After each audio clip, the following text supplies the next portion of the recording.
Most people don't know that these two slides were the flap of the butterfly wings that caused the tsunami of chaos and controversy surrounding Kanye West, Adidas, and Yeezy, and probably cost both of them billions of dollars. So we're gonna cut them in half, run them through our test to finally decide, was Kanye right? So what were these proverbial butterfly wings? Well, the first one's pretty clear. The Yeezy Slide that weighed 7.9 ounces, retailed for $60, and they're made in China. And on the other side, we have the Adidas Adilet 22s that weighed 7.5 ounces, retailed for $55, and were also made in China. And if you don't know what Yeezy is by chance, Yeezy is a fashion collaboration between American rapper and designer entrepreneur Kanye West and German sportswear company Adidas. And Yeezy was launched in 2015, and the Yeezy collaboration is arguably one of the most influential sneaker lines to ever come out. And this whole controversy started a few years later in 2019 when Yeezy Slides debuted, and like the 350 and 700 before, they became incredibly popular right off the bat. Skip a few years to May of 2022 when Adidas releases the Adilet 22.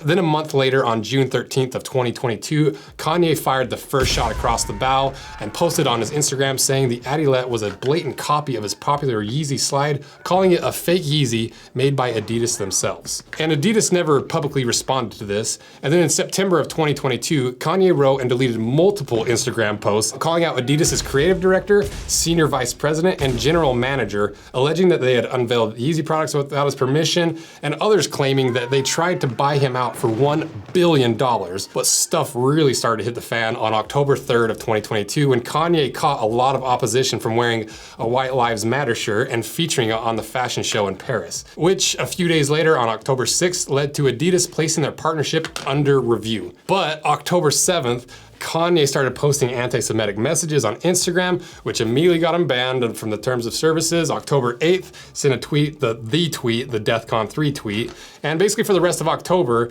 Kanye just doubled down on that sentiment. And then October 25th, a pivotal day, Adidas ends their brand partnership with Kanye by saying Adidas does not tolerate anti-Semitism or any sort of hate speech. And Forbes reported that this termination cost Kanye his billionaire status.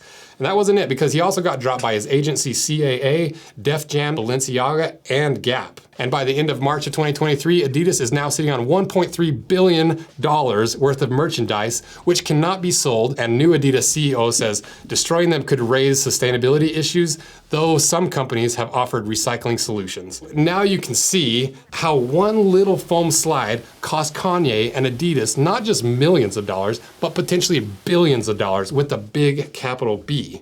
Drew that backwards for you. So was Kanye right, not the anti-Semitism, or did he throw away arguably the most influential shoe brand of all time and billions of dollars for no reason? Well, let's test these slides and see if there's any performance and material differences between the two. Huge thanks to Everyman Jack for sponsoring this video, because they're letting me do it how I want instead of forcing me to do like the verbatim talking points, and nobody likes. So if you guys like this ad, stick around. Let me prove to these guys that you guys will watch legitimate, authentic ads. And you've probably heard of Everyman Jack, because we talked about it before, because I use their beard oil, their beard wash, and that's because at 32 years old, I still get adult acne underneath my beard. And this is a 3-step process, and I'm gonna be honest with you and tell you which ones I actually use and which ones I won't. The first step is the cleanse step. So this is just a face wash, and I do like to use a face wash in the shower, because sometimes soap just sucks all the oil out of your face, and you get out and your face just like, you feel like you have a facelift because your skin is so tight because it's so dry.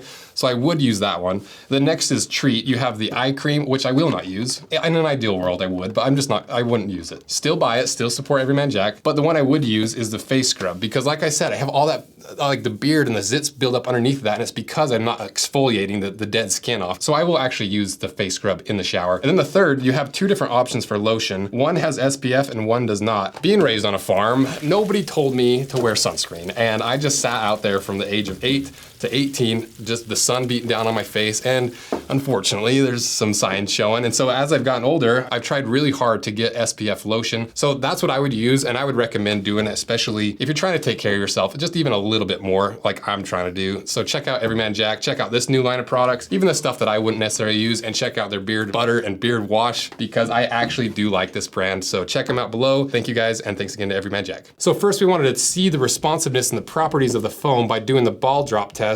And surprising results. I thought they were gonna be almost identical, but the Yeezy bounced up 18.5 inches and the Adidas only bounced up 11.8 inches. So significantly more responsive foam from the Yeezys.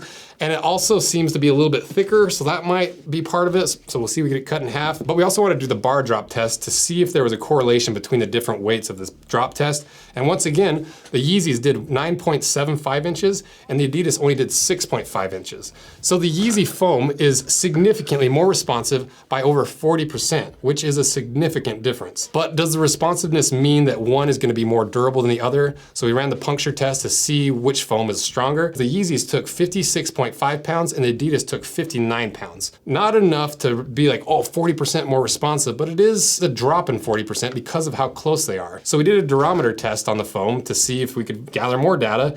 And the Yeezy is a 22 short A, so really soft, and the Adidas is a 35 short A.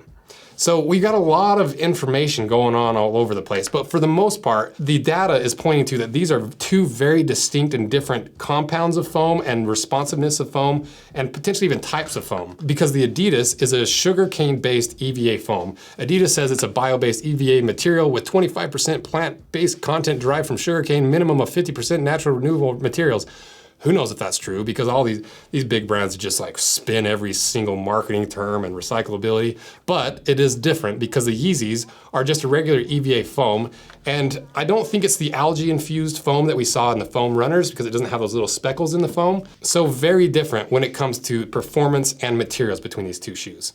But to be honest with you, we ran a few more tests and the results weren't quite as conclusive. So in full transparency, I wanted to go through all the results so it doesn't seem like we're picking and choosing information and data to skew the results towards or against Kanye. So we ran the breathability test on both of these and they both about the same amount of breathability. We did the float test, they both float really well. We did the steel toe test and there was a slight difference between the two of them. The Yeezy, they seemed like they more smushed, and the Adidas, they more smashed, if that makes sense. And we also did the outsole melting test where we heated up the pan to 500 degrees, stuck them on there for 5 minutes, and they acted about the same after 5 minutes. So we left them on for 15 minutes, and once again, very similar results.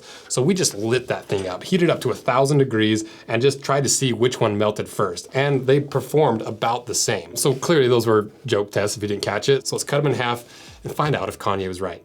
Not about the anti-Semitism, about the slides.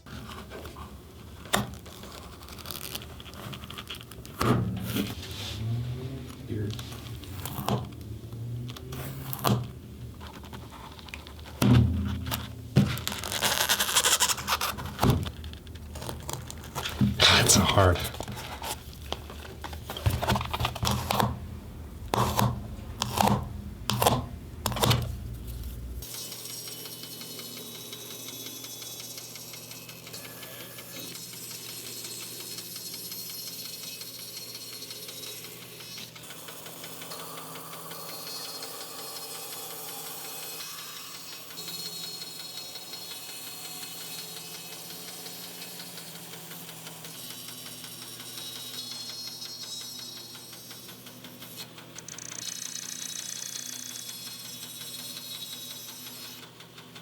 All right, we got them cut in half. And if you guys aren't subscribed, please do it because YouTube will more than likely bury this video because of certain words we used and attempting to tell a complex, touchy story on YouTube. It doesn't always end so well because we did this exact same thing with the World War II German boot, which a year ago, I would have not expected there to be any similarities between that video and this video. But now there's a shocking amount of similarities. So let's see what's on the inside and hope this video doesn't get this worded. And support it. Like it, subscribe it, share it. Let's see what's inside.